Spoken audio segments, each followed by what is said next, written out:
The Tree That Saved Christmas, also known as The Christmas Tree on Amazon Prime, is a 2014 Christmas film directed by David Winning, written by Michael J. Murray, and starring Lacey Chabert. Lacey Chabert is the reason why I wanted to watch this. I'm a big fan of hers, particularly her Christmas films. I have to say the film was not bad. I quite liked it, but there were several things that I just didn't care for. Nothing I didn't like, but certainly aspects that I just completely disregarded as being interesting at all. Lacey Chabert plays a character called Molly. At the beginning, we have a flashback to, I think, about 20 years beforehand, where Molly is on her family's Christmas tree farm, and there's this tiny little tree, kind of Charlie Brown-esque tree that she is caring for. And then flash forward, she's working as an assistant, and as luck would have it, her boss asks her to decorate his home for Christmas, or where he's going to spend Christmas, and the exact same Christmas tree that we saw at the beginning of the film is the Christmas tree that was delivered to his home. I know, what are the odds? Nevertheless, that leads her to take this tree and go back to her family's Christmas tree farm in Vermont. And while she's there, she's learned that the bank is foreclosing on her family's Christmas tree lot.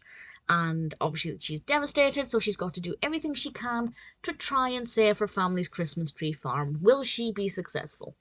I'm not going to say what happens, but I think because Molly's a likeable character, I was quite interested in the narrative. I thought it was easy to get on board with her passions, and she's a writer, so I enjoyed that aspect of it.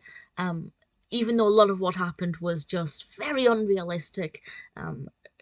And this is excluding the fact that when I was on IMDb afterwards, somebody pointed out that that Christmas tree would be much larger than it actually was. So there are a lot of things that you have to kind of, a lot of things with which you need to suspend disbelief. But once you get past that, it's a sweet story about a girl trying to save her family's Christmas tree farm. It's not the most festive Christmas film, but there are enough festivities in it that it is Christmassy. Now, I will say, Molly is really the only character I cared for. I didn't really care for anybody else, and that's unusual. Usually there are at least a couple of other characters in these kind of classic, sweet, rom-com Christmas films that I care for, but I didn't care about the romantic aspect. I cared enough about her family that I wanted the tree lot to be saved. I wanted her family to do well and be happy, but I wasn't, if it all fell through, I wasn't that concerned, which seems mean, but I just didn't feel any connection with any other character, and I didn't care about the romantic aspect at all. I feel like maybe it was underplayed, and then at certain times it was the main focus, and I feel like the balance just wasn't quite right there. Not so much that it felt jarring when it happened, but I just felt like they could have done a better job at establishing that and making it more interesting. But ultimately, I just did not care about that aspect at all. Maybe I'm the only one there. Maybe everybody else loved the romantic side of it. If so, brilliant. I'm perfectly happy to have a more anomalous opinion there. I didn't mind The Tree That Saved Christmas. I quite liked it. It's not perfect. You do have to suspend disbelief a few times.